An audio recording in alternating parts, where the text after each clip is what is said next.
Në ekranin e një telefoni, çdo ditë kalojnë me mira fjalë, mesazhe të shkurtra, komente të shkujdesura dhe postime që shpërndahen brenda pak sekondave.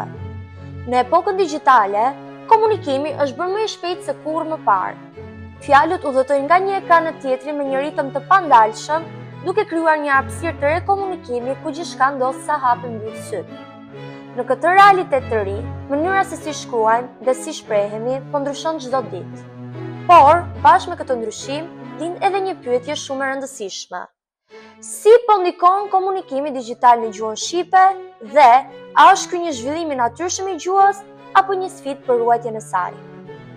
Për brezin e ri, komunikimi në rrjetet sociale është bërë pjesë e pandarë e përditshmërisë. Mesazhet shkruhen shpejt dhe shpesh shoqërohen me forma të ndryshme shprehjeje që pasqyrojnë ritmin e komunikimit. Gjuha, nga ana tjetër, përshtatet në mënyrën se si të rinj ndërveprojnë me njëri tjetrin në hapësirën digjitale. Por si e përjetojnë vetë të rinjt këtë realitet të ri komunikimi? Ne e dim shumë mirë që mënyra se si shkruajmë në rrjetet sociale nuk është e njëjtë me atë që përdorim në shkollë. Shkurtesat i përdorim për shpejtësi dhe rehati, jo sepse nuk dim të shkruajmë drejt. Mendoj që nuk është formë e komunikimit që i përshtatet kohës. Megjithatë, duhet të dim kur dhe ku t'i përdorim secilën formë, sepse nëse i përzim gjithmonë, atëherë mund të humbasim kujdesin ndaj shqipe standarde.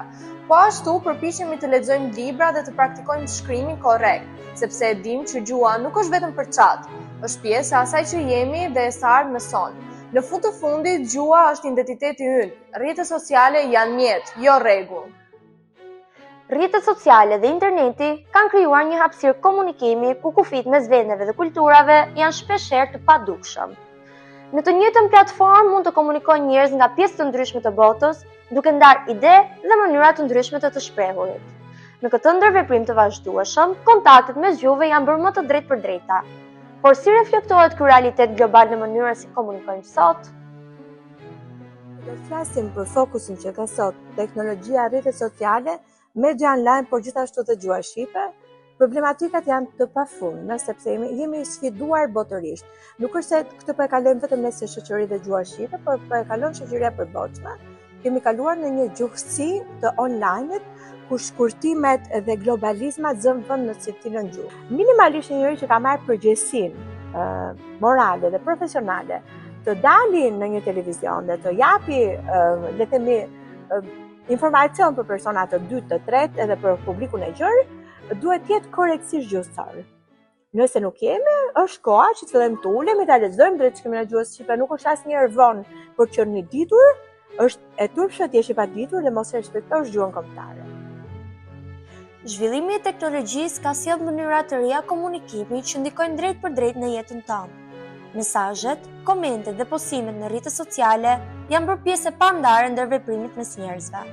Kështu, edhe mënyra e përdorimit të gjuhës përshtatet gjithnjë më shumë me forma digjitale. Shpejtësia për të arritur në kohë reale në të shkruar, atë që gjuha do të arrinte dhe do ta jepte në kohë reale në të folur, ka bërë që shumë elemente gjatë përdorimit të rrjeteve sociale për komunikim të përditshëm të ndikojnë ndjeshëm në mënyrën e shkrimit të shqipes. Kështu, së pari vërejmë forma të shkurtuara të shqipes të përdorur tashmë shumë tendur në komunikim.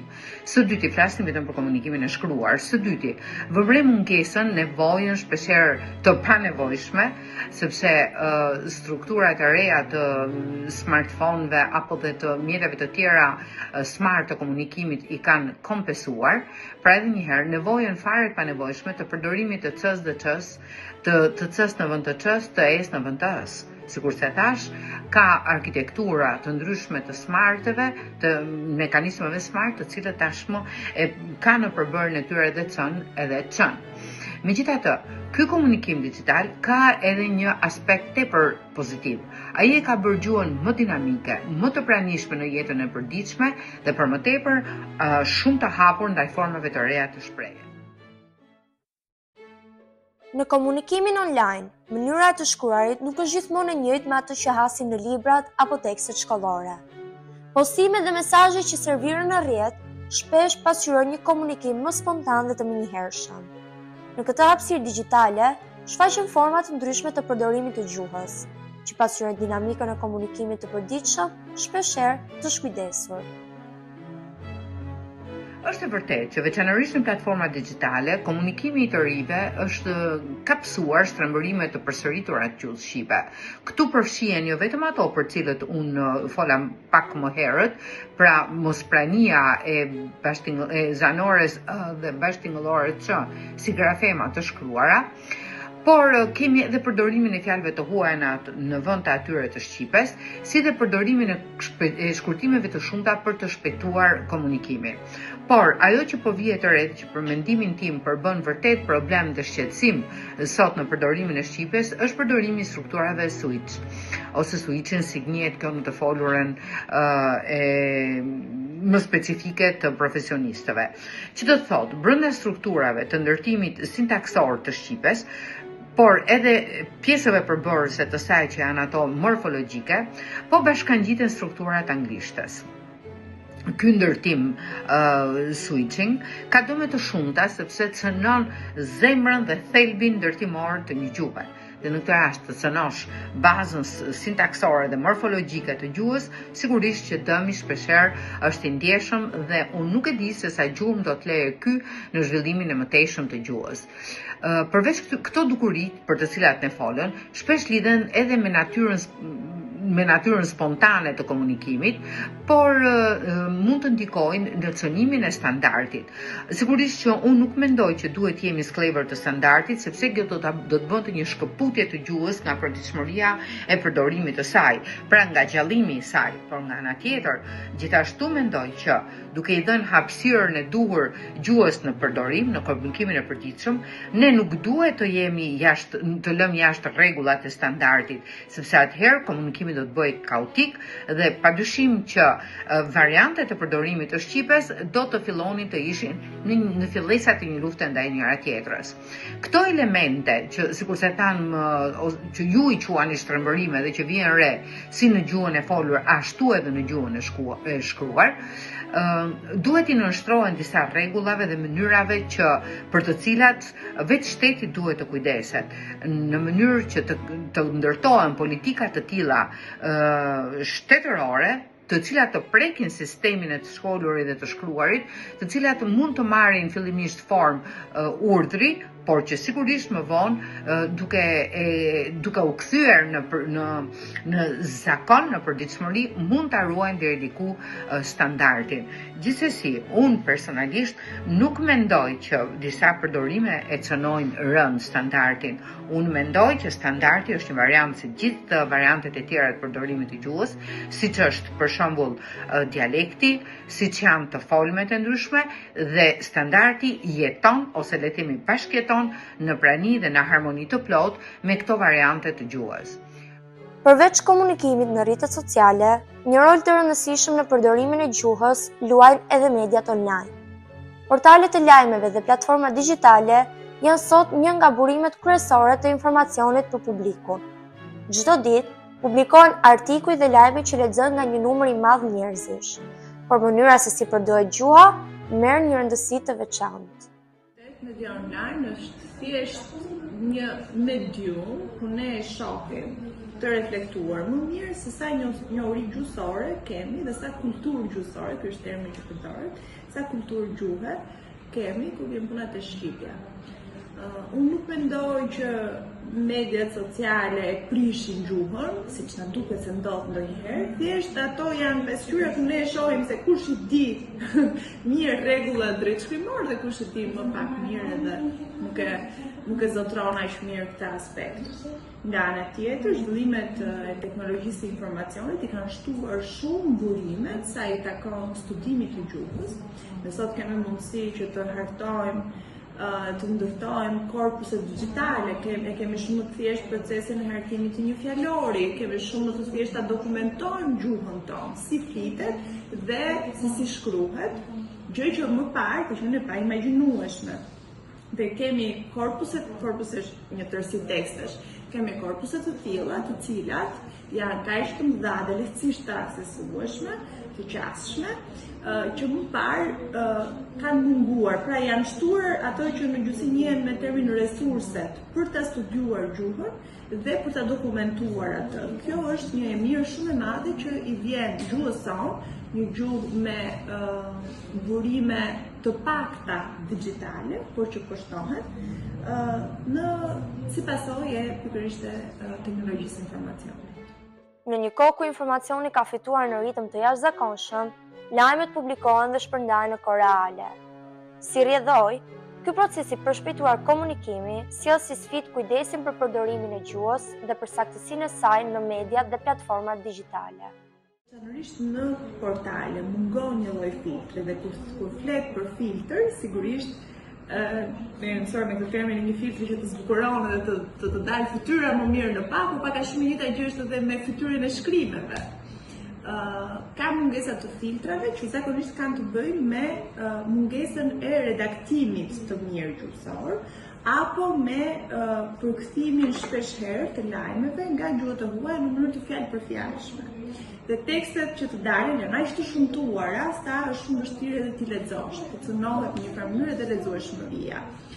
Ajo që do të ishte e udhës, veçanërisht për portale që mbahen se janë burime mediatike serioze, do të ishte që në fakt kishin të punësuar një redaktor gjuhësor ose korrektor gjuhësor që ta ndreqin përmbajtjen e teksteve.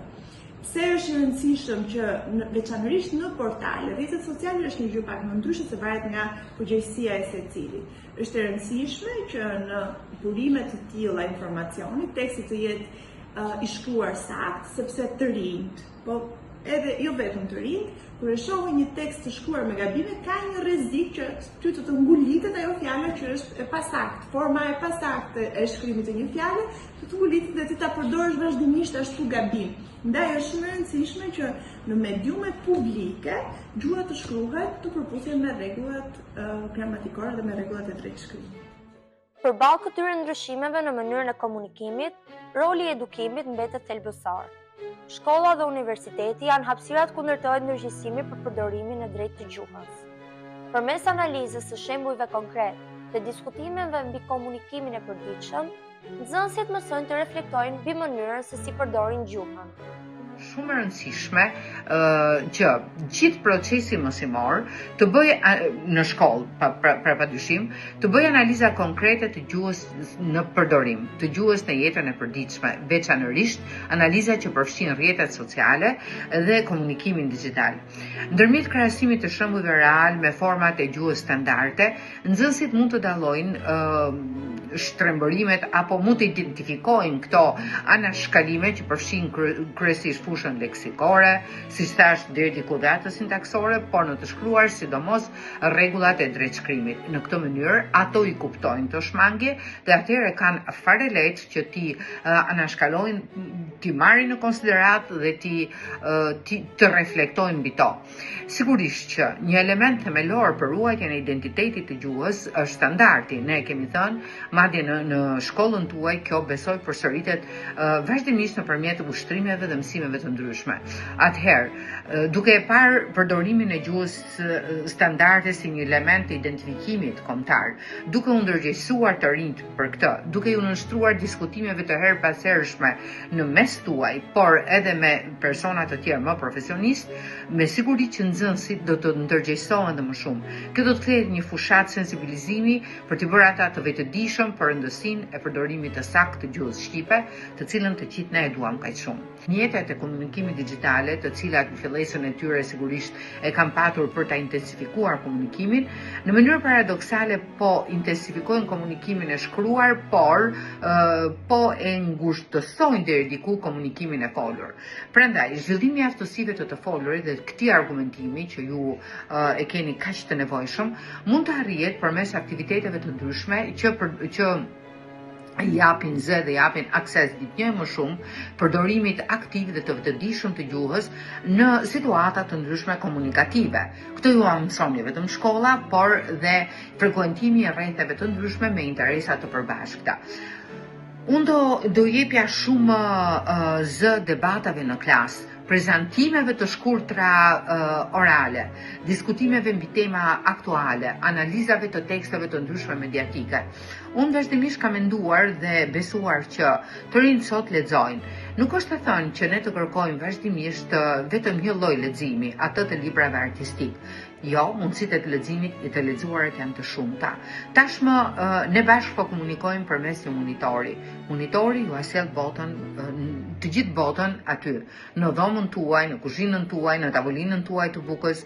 Diku kam thënë që në familjen time nuk ishim më 4 veta, por ishin shumë e më shumë, sepse ai celulari I vogël që për fat të keq u shoqëron edhe për gjatë procesit të ushqyerit, ju sjell miq dhe shokët aty. Pra në një farë mënyrë ne bëhemi pjesë e një komuniteti shumë të gjerë, gjë për të cilën jam shumë entuziaste. Por nga ana tjetër mendoj që në mënyrën e diskutimeve aktive, në të gjithë instrumentet që përmenda më lart, nxënësit do të mësojnë jo vetëm të shprehen më mirë, jo vetëm do të mësojnë nga mënyrat e të shprehurit të tjetrit, por edhe do të ndërgjegjësohen për ndërsinë e përdorimit korrekt të gjuhës shqipe si mjet komunikimi mjaft efektiv gjykoj unë, por edhe si pjesë e formimit të identitetit tonë kombëtar, kulturor, sepse gjuha është arma e fuqishme me cilën ne do të përballemi kudo që të jemi. Unë mendoj që vërtet sot jetojmë në një shoqëri pa kufi dhe shtëpia jonë po bëhet shtëpia e botës, por padyshim që kudo që ju nesër të shkoni, do të mbani mbi shpinë disa gjëra. Ndërto është edhe gjuha që është pjesë e identitetit tonë. Kudo që të shkoni dhe të jeni, qoftë brenda vendit, qoftë jashtë vendit, ju do identifikoni si shqiptar përderisa deri në 18 vite, kohë e mjaftueshme që individ të formohet si njeri, ju jeni formuar, keni krijuar ndërgjegjen tuaj gjuhësore dhe të gjitha këto nëpërmjet shqipes, sepse gjuha shqipe është aksi transversal që përshkon të gjithë llojet e tjera të dijeve, të gjithë materet me të cilat ju merreni në shkollë. Kështu që unë gjykoj që duke njohur mirë gjuhën tonë, së pari duke e dashur ato, ne do të jemi shumë të vëmendshëm dhe ndaj përdorimit të saj. Së fundi, duke uruar shumë suksese, ju jap besimin tim që nuk duhet të trembemi as nga ndryshimet digjitale që vopson gjuha. Në fund të fundit dhe brenda këtyre ndryshimeve, ne komunikojmë dhe mendojmë shqip. Për te rregullave të drejtshkrimit dhe strukturës gramatikore, gjuha mbetet një nga elementet më të rëndësishme të identitetit kulturor të një populli. Përmes saj ruhen historia, kujtesa dhe mënyrat të menduarit e një shoqërie. Ajo krijon një lidhje të vazhdueshme mes brezave dhe ndihmon në ruajtjen e trashëgimisë kulturore. Tani, nëse gjuha shkon edhe del nga përdorimi, që do me thënë nëse bie fjala të rinjt, ju apo edhe ata që janë edhe më të rinj apo më të vegjël se sa ju, përdorin më shumë anglishtën në ndërveprimin e tyre të përditshëm se sa gjuhën shqipe, atëherë padyshim që shqipes I kanë ose një lloj rreziku, sepse shkon edhe rrudhet fusha e përdorimit të saj. Nëse bie fjala ju e përdorni shqipen vetëm me prindrit apo vetëm me gjyshrit, por nuk e përdorni me njëri tjetrin, atëherë sigurisht që shqipja do të kufizohet dhe njohuritë tona për shqipen do shkojnë edhe do të paksohen. Në këtë çast bëhet fjalë për një lloj rreziku, por nga ana tjetër e mira është mënyra se si mund të luftohet kjo lloj dukurie është së pari njëherë duke dhënë sa më shumë content, po e përdor fjalën kështu se e di që ju kështu e keni në përdorimet tuaja, sa më shumë përmbajtje, sa më shumë content në gjuhën shqipe. Nëse ti e furnizon webin, internetin me materiale në shqip, atëherë edhe të rinë do shkojnë njërë të materiale në gjuhës të tyre anëtare dhe pastaj të materiale në gjuhë të huaj. Nga ana tjetër, filma, seriale, çfarëdo që të jenë përshtatshëm për ta, po edhe për grupë moshat më të vogla, pra të japësh të kesh, ta pasurojmë sa më shumë, për kjo është detyrë më I gjerë mbas edhe e shtetit edhe gjithë shoqërisë në një mënyrë, pasurojmë webin me informacione në shqip, dhe pastaj nga ana tjetër te individi, çështja e shkollimit, e formimit, e rritjes kulturës, edhe gjuhësore është çështje individuale secilit prej nesh. Sigurisht ka rol edhe familja, ka rol edhe shkolla për të treguar për rëndësinë që ka gjuha shqipe, sepse nëse ne humbasim atë, apo një pjesë të saj humbasim kujtesën tonë, humbasim identitetin tonë. Gjuha është identitet, ajo është elementi më I parë që na përcakton ne si shqiptar. E kemi atë shprehjen e bukur ose mirë me qenë shqiptar, po, dhe ndër tjera ose mirë me folë edhe shqip. Ndaj duhet që edhe në rolin individual, secili të bëjmë më shumë për t'u shkolluar edhe për t'u formuar në fushë të gjuhës shqipe. Formimi nuk ka të bëjë thjesht me të gjeturit e kryefjalës edhe të kallëzuesit, por ka të bëjë shumë edhe me leximin. Historia e gjuhës shqipe ka treguar se ajo është një sistem i gjallë, që ka kaluar shekuj ndryshimesh dhe sfidash. Në çdo periudhë të historisë, ajo është përshtatur me zhvillimet e kohës dhe me ndryshimet e shoqërisë. Edhe sot, përballë realitetit digjital, ajo vazhdon të evoluojë. Por çdo zhvillim kërkon edhe kujdes, sepse gjuha jeton në mënyrën se si e përdorim çdo ditë, në shkollë, në media apo dhe në komunikimin tonë të përditshëm. Studiuesi Gjovali Shkurtaj ka thënë: "Një popull i vogël me një gjuhë të madhe ka nevojë për kujdes dhe dashuri për fjalën e tij. Ndaj, ky kujdes fillon pikërisht nga mënyra se si e përdorim gjuhën sot dhe si e prezantojmë veten përmes saj."